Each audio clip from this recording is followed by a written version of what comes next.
Okay, and we're back with some more Skygrid Episode 3. I welcome you guys back to this fancy little Let's Play that I've been going. And we currently have a lot of mobs to deal with, but I'm not going to touch them because they're going to destroy me if I try to fight them. But in between now and the last episode, we've mined a fair bit of cobblestone, as you can probably tell, and our pickaxe is on the way out. Now, last episode, I was on the verge of creating a melon farm, and that's something I want to get started up as soon as I possibly can. These zombies ain't got shit on me though, they're not touching me. That creeper on the other hand may get a little bit fizzy. He's nodding his head, he wants it. Is he gonna push him through? What the? This is some sort of witchcraft that I really can't afford to deal with right now. But considering the fact that we have one and only seed of melons, I'm gonna put that away because I don't want to drop that. And I'm gonna put my hoe back here. I can kind of afford to lose this pickaxe. I really don't want to avoid this, lose these blocks though. That's going to be heartbreaking. But what we want to do right now is just expand this cobblestone underneath and get it to the point where it completely outdoes the island above us, so that we can just completely tear it down and reform it down here. That's generally my approach to this map, and this playthrough is going to be no exception. I don't like to take chances when this stuff is so precious. And I don't know, there is a way to get to the mainland.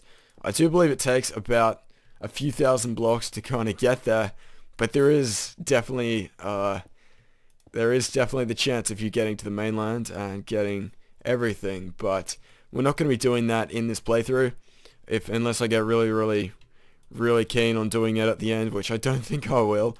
I don't know if that's exactly something I want to strive to do, because I think it takes away from the overall kind of playthrough of this, and I think we've done quite well on this side. I think all that's left to do, it's currently in line here, which isn't too bad, but as I said, I'd like to have it a bit further out, and it's currently in line here as well. So all that's left to do, we probably need about 20 or 30 cobblestone would probably do it, and then we're probably good to completely reformat how this map is actually set up. We should be able to get about 15 cobblestone left out of this pickaxe. I guess we'll find out fairly shortly. It's all going to depend on how much burns in the lava, but we'll see if 15 was a good guess. I'm not too good at guessing durability, but that's going to be my little approximate estimated guess. I'm pretty sure by default a stone pickaxe will mine out 128 stone, but 13, 14, son of a butch. How far out were we going to be? Okay, so 18, that's not a bad guess. I think 15's not too bad. We might bring a little bit more of it though. All we really need is like 3 as a backup, because as long as we have a pickaxe and our cobblestone generator, we should be fine. But now that we have these trees, we're going to have to get a wood cutting axe. We don't exactly need it, but I like to get them anyway. They kind of double up as a sword if you need to. Got to make sure not to get picked off by any skeletons. As you can see, these mob spawns are just ridiculous. They're left, right, and center. There's probably about 25 mobs, give or take about 10. Nope. I don't even want to count them all. Probably about 15 mobs. I can't exactly see them all in the camera because they're all really close to each other. But that is a crap load. That's a party I don't want to be invited to. And I think we're pretty much well and good to start tearing down this island. Now, I don't even know. I want to start off in the parts that I know are not going to have too much of an impact, like these dirt blocks here. I know I'm pretty much safe to take them away. Oh, Mertzba, what the hell? I'm starving already. Alright, it's go time. We really need to start creating this melon farm. And I don't want to fall off right now. What I might do is make this cobblestone double up as a farm right now, so that way we can kind of get melons as quick as possible. Obviously we're going to have to tear this down at some point, but it just started snowing. What the hell? It's Christmas, guys. I always found it weird that there's just this vacant square there. But this thing's going to keep slapping me no matter what, so I'm just going to speed up the process. I'm not going to kill myself, but I'm going to get myself to half HP, and that way my hunger is no longer going to keep digging at me. But in case I do die, I want to do this. One of the rules is not to kill yourself to regenerate hearts, so I'm going to stick true to the rules. And if I do it, it's not intentional. Oh! I swear, I trust this lava, and it sets my dirt on fire. What the hell? I did not know that happened. I starved to death, guys. What? I didn't even know that happened on hard difficulty. Alright, so that's a rude awakening. And I feel like I need to disadvantage myself somehow. But that's not good. We're not going to die again. I really don't think that was good. But once we get this melon farm set up, we should be fine. But in the meantime, we need to get stuck into these trees because they're going to be our source of food for the time being. And apples are going to be the way we're going to get that food.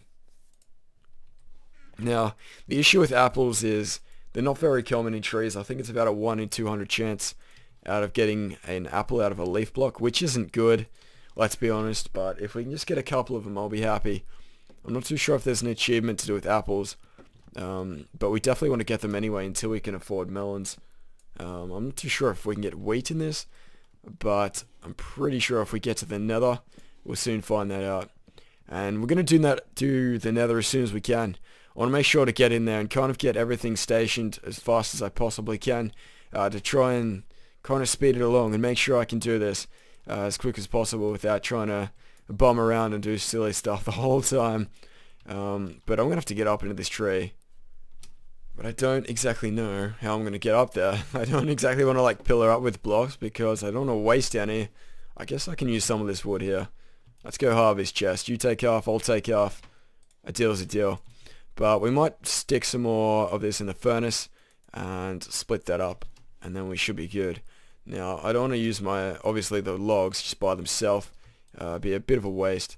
But the planks I'm happy to shed through. And I'm going to get them back, so I'm not too nervous about using them, and seeing that they're renewable really doesn't bother me too much. The reason why I'm not taking too much care as opposed to like what I did with the previous tree is because there is just so much here, and it's very unlikely that I'm going to lose every single sapling to the void. There is obviously that possibility that it may happen, but it's just very unlikely. So I'm just going to say that probability's on my side, and we already have a sapling anyway, so we shouldn't be too bad off. And we just lost a log into oblivion. That is not good. I don't like hanging off the edge like that. That was not smart, let's be honest. But we should get a fair bit of wood out of this. I'll be surprised if we don't get a stack in total. We did get 20 just from that little tree that we had before. And there's our second sapling. As long as we stay profiting in saplings, we should be fine. You do find out very quickly that saplings aren't exactly as rare as you think they are. It's just at the start that they can be extremely crucial, and you find yourself getting overwhelmed with just a load of saplings. I think I eventually used them as fuel at some point.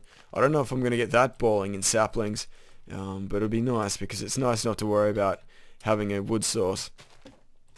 But to increase our chances of getting apples, I'm going to remove every single piece of wood here, and that way they'll just naturally decay, and hopefully we pick up a few. I'll be so sad if I just see a little fruit get pushed off the edge. I don't like how when it spawns out of a block, it just goes boop. It's really hard to keep track of like how to predict where they're going to go. So I'm going to actually just climb up here and make sure we get that one. I see a little red Orb of Destiny. Let's get that. There's two of them actually. That one looks like it's going to fall safe. So it's blah. God darn it. I think that one's going to be fine. We're going to try and rescue mission this other one though, because I don't know how safe he is up there. He's a scared little kitty cat. I can't believe that just happened. That was dumb. But as long as we get... Whoa! No. Okay, so we've got our first apple. I feel like if we can get a couple of them, I feel a little bit compensated. I don't like how that starvation died though. I am contemplating switching to normal difficulty. Just so we don't die, but I really want to have the mobs at the hardest difficulty possible. And as I said this before, but I really like playing this game when it's challenging. I don't find it as fun if everything's given to me. So there we go, a second apple. That creeper, why don't you just despawn like everyone else? Damn individuals, I don't understand. But once we get a bunch of wood like we do now, we can start using that as platforming. It's a lot more aesthetically pleasing than cobblestone, I'll admit. It doesn't exactly practically do much better. You can't grow anything on it. But for now I'm just going to pop it away because it's useful. And another reason why I like to create a platform underneath this thing is so I can get away from the snow and the rain. But currently it isn't working too well considering that the platform size difference isn't too big, so I don't have much room to work with. Is that creeper hiding a sapling with it? I thought I saw an item block. I could be wrong. But yeah, I think 8 saplings fine. We turn 3 into 8. And with that pattern, we're going to turn 8 into like 20 plus. So I don't mind if we lose a couple of those. And I don't mind if a couple of them fall off the edge. But we're going to put these Granny Smiths away. I don't know why they're red. Granny Smiths are green apples, for those who are wondering. And I don't know if you can get rid of Granny Smiths, but they should really be called Pink Ladies Notch. Lift up the game. The translation I appreciate, but it's done quite poorly. But if you've got a poor computer and you want to play this map, I just have to say, when I stopped recording, I had about 700 frames per second, which is nuts. For those who don't understand how frames per second work, 700 is a lot, and your eye really can't see past 30, I don't think. I'm pretty sure the maximum, I don't even know. I'm not going to start giving you guys kind of information about that, because I'm not too sure what the eye can actually capable of seeing. I've run out of cobblestone, god damn it. We've only got 1 here. I really need to make a pickaxe though. Also we're going to have to make wood again. That is not fun. That is the anti-fun. The wooden pickaxe is not fun at all. Let's just reiterate that. But whilst we wait for this melon to grow, what we're going to have to do is keep this here, which is a little unfortunate. What I would like to do is pick it up when it's fully grown, but it looks like it's taking forever. We probably should actually move this down lower before we get heavily invested, because what's going to happen, this little guy here, he's going to grow, and then we're going to have to move him again, which is not good, because then he's going to have to grow again. The only advantage of doing that is that when we set up our farm below us, we're going to have more to go with, so we're going to have more seeds to grow at the same time, because I think 1 melon block will give me about, I'm not too sure, about maybe 3 or 4 melons that we can work with, and in turn that'll give me 3 or 4 seeds to work with, so we're going to quadruple the amount of melon output we have as we go along. But it's going to be exponential obviously, but at the start it's really slow, so we're going to make sure to set it up properly from the get-go. I really hate this snow. Let's just rhyme, but it is relevant, so I'm not going to feel bad. So meh. Anyway, so I think we should be fine to knock out the rest of this island. I think I am going to go ahead and go what I said I was going to do. I just want to be really careful. Things like this, I don't know. There's a very distinct possibility that we can lose them. But I think it's time that we move out, guys. But anyway, I think we call that a wrap for episode 3 of Skyblock. I hope you guys enjoyed, and as always, if you'd like to see some more Skyblock, let me know via a comment or a rating, and I'll appreciate it greatly. I can't really talk very well, so I don't know why I make videos. But as always, guys, thank you a ton for watching the video. I get the feeling I've left a wooden block in there. That doesn't feel right. But anyway, guys, I hope you enjoyed the video. I look forward to you coming in the next one. But in the meantime, take care, guys.